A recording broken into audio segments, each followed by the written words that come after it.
అద్దాలతో మెరిసిపోతున్న ఖరీదైన ఇంట్లో తన ఈజీ చైర్లో రిచ్ అనామిక కూర్చొని పాటలు వింటూ రిలాక్స్ అవుతూ ఉంటుంది.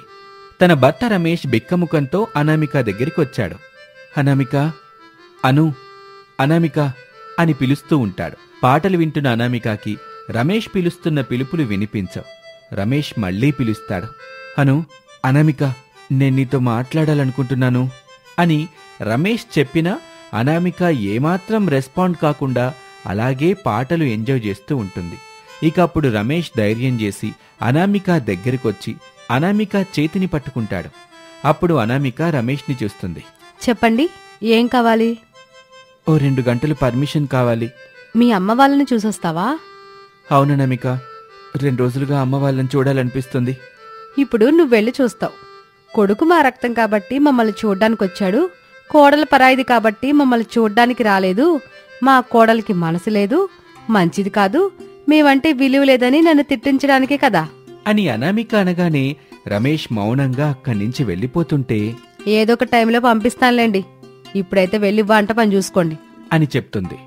థ్యాంక్యూ అనామిక అని చెప్పి అక్కడి నుంచి వెళ్ళిపోతాడు. ఇక పేద దంపతులైన శారదా ప్రసాదులు ఇంటికి కొద్ది దూరంలో ఉన్న కూడలి దగ్గర మిర్చి బజ్జీల కొట్టు పెట్టుకొని ఆ కొట్టు మీద వచ్చే డబ్బులతోనే సంతోషంగా జీవిస్తూ ఉంటారు. శారద మిరపకాయ బజ్జీలేస్తూ ఉండగా, శారదా మిరపకాయల బజ్జీల బండి మిమ్మల్ని పిలుస్తుంది.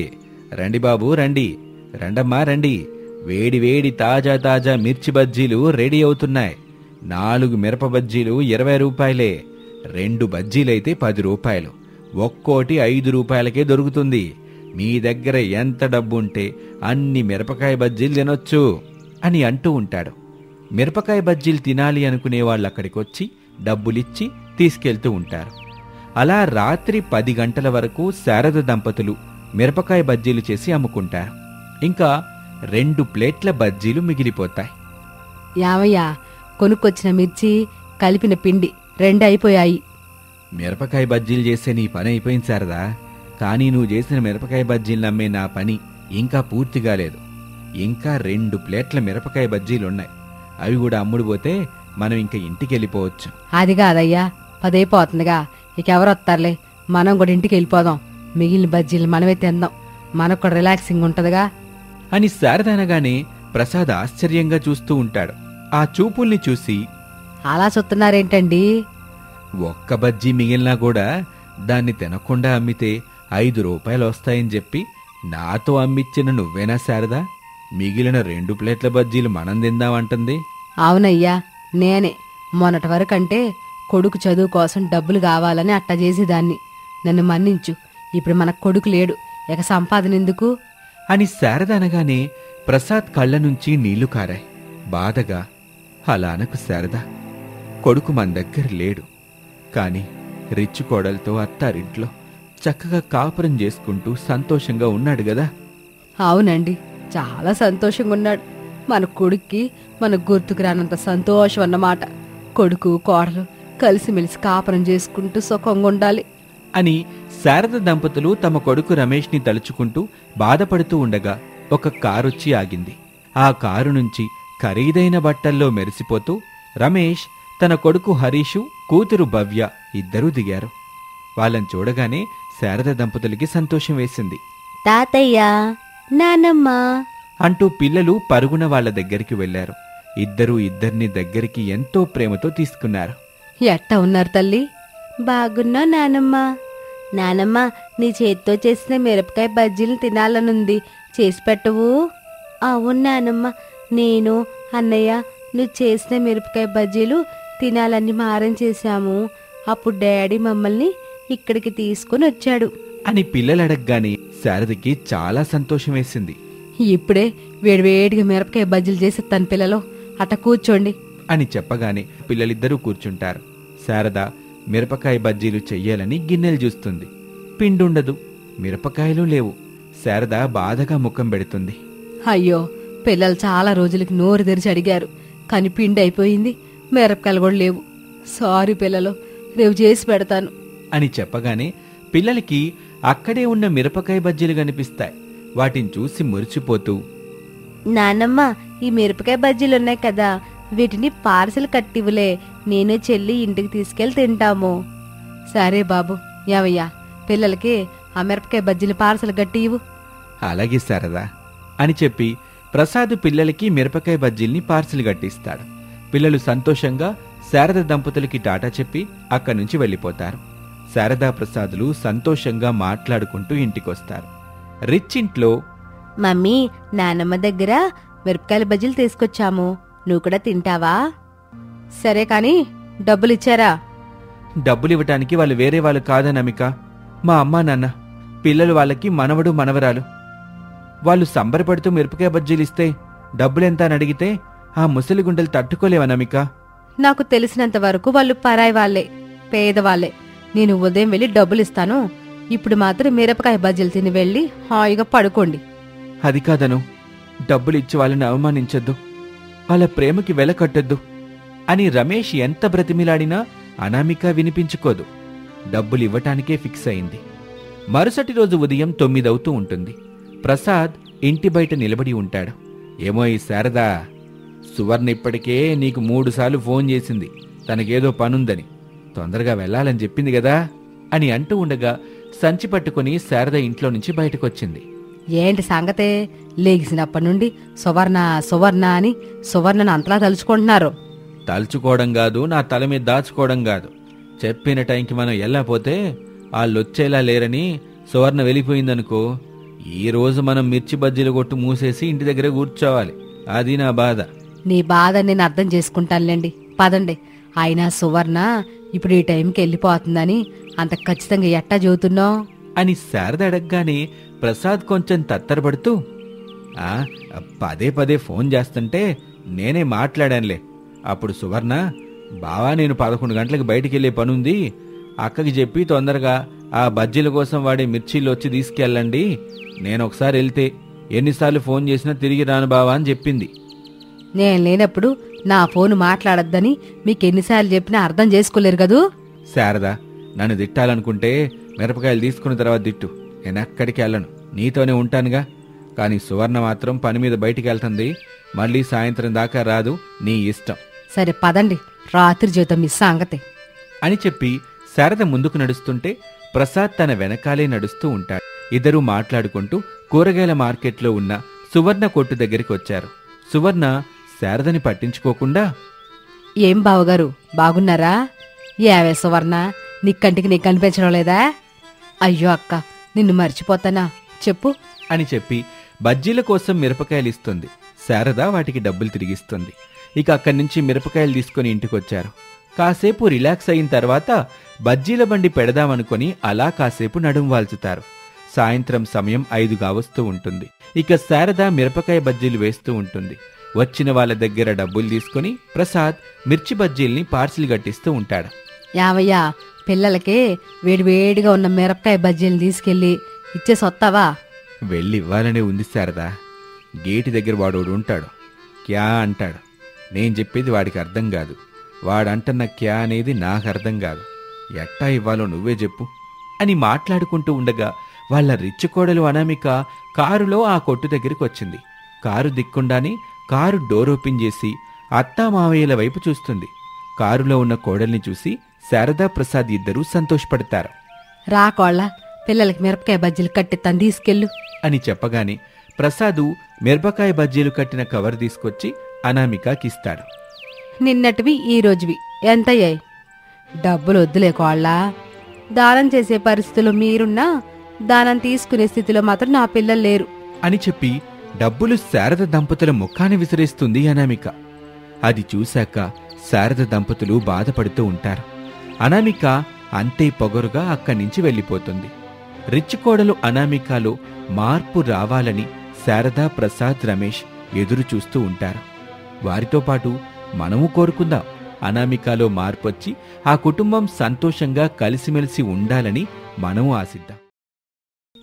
ఇంటి ముందున్న ఖాళీ స్థలంలో పేదకోడలు అనామిక పాలకూర వేసింది.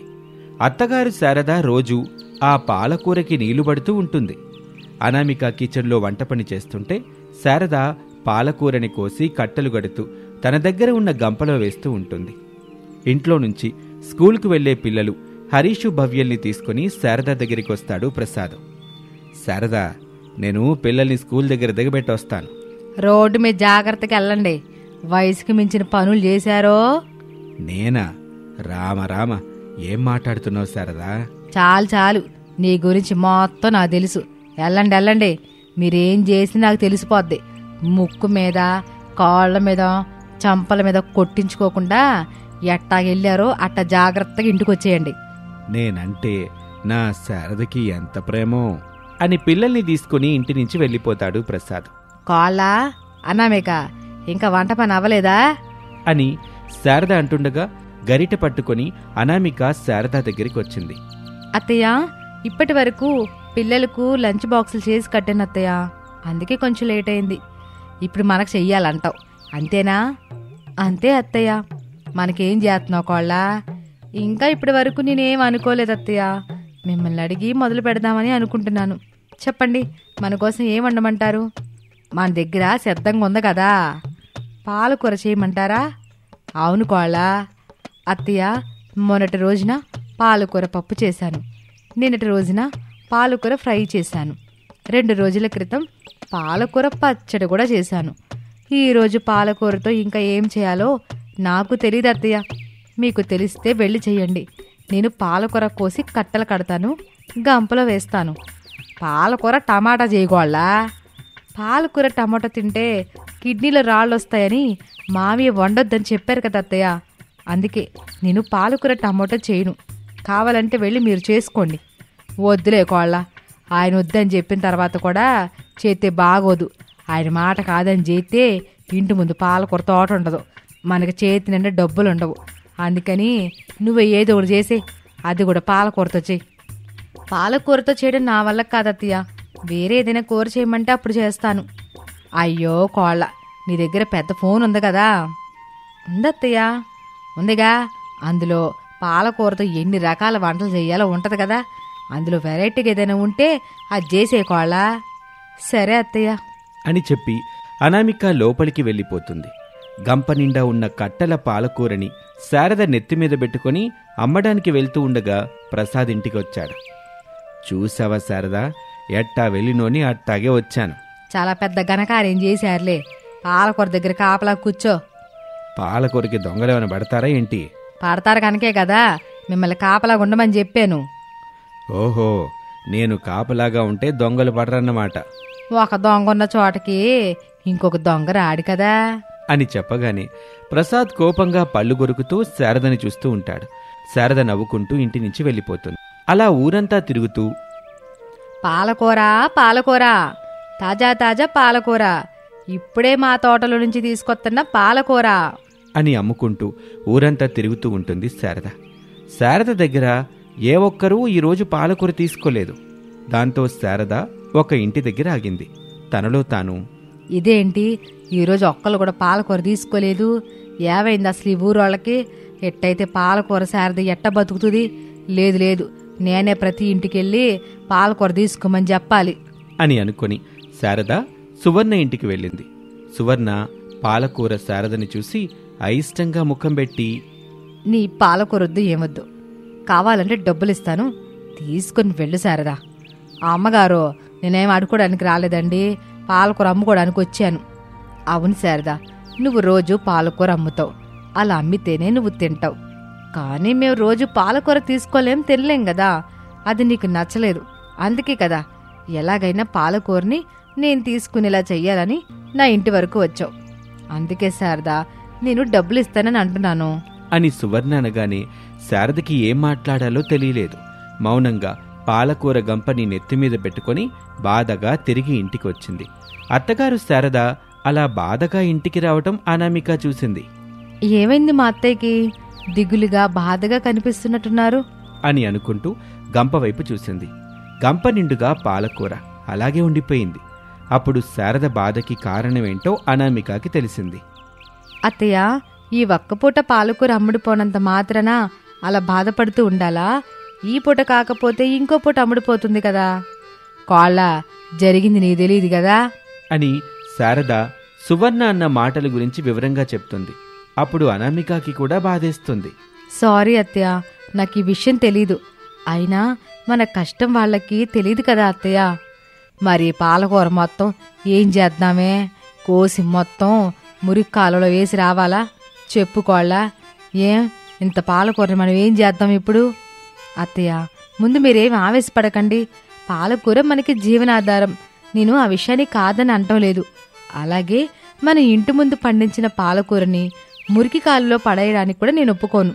ముందు ఆవేశం తగ్గించుకొని ఆలోచన చేద్దాం అత్తయ్య. అప్పుడు మనకి ఏదో ఒక ఉపాయం తడుతుంది. ఆ ఉపాయం మనకి ఆదాయాన్ని తీసుకొచ్చి పెడుతుంది. సరే కోళ్ళ, నాకైతే బాగా తలనొప్పి వచ్చేస్తుంది. నేను వెళ్ళి కాసేపు పడుకుంటా అని చెప్పి శారద అక్కడి నుంచి వెళ్ళిపోతుంది. అనామిక ఆలోచించటం మొదలు పెడుతుంది. అలా సమయం గడిచిపోతూ ఉంటుంది. ఇంతలో స్కూల్ నుంచి పిల్లల్ని తీసుకుని ప్రసాద్ వచ్చాడు. ఏమ్మా కోళ్ళ, ఇంకా మీ అత్తయ్య రాలేదా? వచ్చింది మావయ్య. వచ్చిందా? పాలకూర దగ్గర లేదు కదా? తలనొప్పి వస్తుందని వెళ్ళి పడుకుంది మావయ్య. అయ్యో అవునా? కొంచెం పాలకూర తీసుకెళ్ళి తలకి రాస్తాను. మావయ్య, ఇప్పుడు కూడా వేళాకోళమేనా? అసలే తీసుకెళ్లిన పాలకూర అమ్ముడుపోలేదని అత్తయ్య చాలా బాధలో ఉంటేను. అలాగా? ఈ విషయం నాకు తెలియదుగా. నేనెళ్ళి మాట్లాడతానులే అని చెప్పి ప్రసాద్ లోపలికి వెళ్ళాడు. మమ్మీ, తినడానికి పకోడీ కానీ బజ్జీలు కానీ చేయవు? అవును మమ్మీ, నాకు కూడా పకోడీ కానీ బజ్జీలు కానీ తినాలనిపిస్తుంది. స్కూల్ దగ్గర పెట్టిన బండి దగ్గర కొనుక్కొని మాకు తినాలనిపించింది. కానీ నువ్వు బయట తినొద్దని చెప్పావు కదా, అందుకే మేమిద్దరం ఏమీ కొనుక్కోలేదు మమ్మీ. గుడ్ బై బాబు నువ్వు అని అనామిక అనగానే భవ్య కోపంగా చూస్తూ తల్లితో ఇలా అంటుంది. మరి నేను? అప్పుడు అనామిక నవ్వుతూ భవ్యతో నువ్వు బంగారు తల్లివి తల్లి అని చెప్పగానే భవ్య సంతోషపడుతుంది. సరే పిల్లలు, వెళ్ళి నానమ్మని లేపి నానమ్మతో ఆడుకుంటూ ఉండండి. నేను మీకు తినటానికి ఏదో ఒకటి చేస్తాను అని చెప్పగానే పిల్లలక్కడి నుంచి వెళ్ళిపోతారు. అనామిక వంటగదిలోకి వచ్చింది. వంటబండ మీద పాలకూర కనిపించింది. పిల్లలు పకోడీ కానీ బజ్జీలు కానీ చేయమని అడిగారు కదా, అత్తయ్య చెప్పినట్టు యూట్యూబ్లో పాలకూరతో ఎన్ని రకాల వెరైటీలు చేయొచ్చో చూస్తాను అని చెప్పి తన సెల్ ఫోన్ని తీసి యూట్యూబ్ ఓపెన్ చేసి పెట్టుకుంటుంది. పాలకూరతో ఎన్ని వెరైటీలు చెయ్యొచ్చో అని చూస్తుంది. కాసేపటికి అనామిక, ఓహో, పాలకూరతో చాలా వెరైటీలు చేయొచ్చని తెలిసింది. పకోడీ ఎప్పుడూ చేస్తూనే ఉంటాను కదా, ఇప్పుడు పాలకూర బజ్జీలు చేస్తాను అని అనామిక పాలకూర బజ్జీలు చేస్తుంది. కొంత సమయం తర్వాత వాటిని తీసుకొని వాళ్ళ బెడ్రూంలోకి వస్తుంది. అందరికీ ఇస్తుంది. అందరూ తింటారు. అందరికీ ఆ పాలకూర బజ్జీలు చాలా బాగా నచ్చుతాయి. అత్తయ్య, పాలకూర బజ్జీలు చాలా బాగున్నాయి కదా. ఏమిటి కోళ్ళ, పాలకూర బజ్జీలా? నేను నమ్మలేకపోతున్నానే. అవునత్తయ్య, నిజమే. మీరు మనసు పెట్టి తినలేదు. ఇప్పుడు తిని చూడండి, ఆ విషయం మీకే తెలుస్తుంది అని అనామిక చెప్పగానే అప్పుడు శారద వాటిని తిని చూస్తుంది. సంతోషపడుతూ ఇలా అంటుంది. అవును కోళ్ళ, ఇది పాలకూర బజ్జీలే, చాలా బాగున్నాయి. అందుకే అత్తయ్య, ఇక నుంచి మీరు పాలకూర గురించి ఏమి బాధపడకండి. ఇంటి నుండి బయట పాలకూర బజ్జీలని బోర్డు పెట్టి అమ్ముతాను. అప్పుడు మనకి 2 విధాల సంపాదన వస్తుంది కదా. 2 విధాలా వస్తుందా? 2 విధాల ఎట్లా వస్తుంది కోళ్ళ? ఒకటి పాలకూర బజ్జీల ద్వారా అత్తయ్య, ఇంకోటి ఎవరికైనా పాలకూర కావాలంటే వాళ్లే మన దగ్గరకు వచ్చి పాలకూర కొనుక్కొని వెళ్ళిపోతారు. మనం వెళ్ళి పాలకూర అమ్మాల్సిన పని ఉండదు. రోడ్డు మీద గంప పెట్టుకుని తిరగాల్సిన అవసరమూ ఉండదు. ఇదేదో బాగుందో కోళ్ళ, అట్టాగేజీ అని పాలకూర బజ్జీలు వేయటానికి శారద ఒప్పుకుంటుంది. ఆ రోజు నుంచి అనామిక తన ఇంటి బయట పాలకూర బజ్జీలు అని బోర్డు పెడుతుంది. ఊళ్ళో వాళ్ళందరికీ తాను ఇంటి దగ్గర పాలకూరతో వెరైటీగా బజ్జీలు రుచిగా చేస్తున్నట్టుగా అందరికీ తెలిసేలా చేస్తుంది. పాలకూరతో బజ్జీలు వేస్తూ ఇంటి దగ్గరే అమ్ముతూ ఉంటుంది. తన బండి దగ్గరకు వచ్చి ఆ పాలకూర బజ్జీలు తినేవాళ్లకి అనామిక చేసినటువంటి ఆ బజ్జీలు చాలా బాగా నచ్చుతాయి. అంతేకాదు, ప్రతిరోజు ఆ పాలకూర బజ్జీలు తినటానికి ఎంతోమంది వస్తూ ఉండేవాళ్ళు. పాలకూర కావాల్సిన వాళ్ళు కూడా ఇంటికొచ్చి తీసుకెళ్తూ ఉండేవాళ్ళు. అనామిక చెప్పినట్టుగా ఇంతకు ముందు గంప పెట్టుకొని పాలకూర అమ్మే అవసరం లేకుండా ఇప్పుడు ఇంటి దగ్గర బడ్డీ పెట్టుకొని పాలకూర బజ్జీలు అమ్ముతూ ఉంటూ మరొక వైపు ఎవరైనా ఇంటికి పాలకూర కావాల్సి వచ్చినప్పుడు వాళ్ళకా పాలకూర ఇస్తూ 2 విధాలా వాళ్ళు సంపాదిస్తూ ఉంటారు. దీంతో అందరూ చాలా సంతోషంగా ఉంటారు. ఇది ఇవాల్టి స్టోరీ. మరొక ఆసక్తికర కథలో మళ్ళీ కలుద్దాం. అంతవరకు సెలవు. నమస్తే.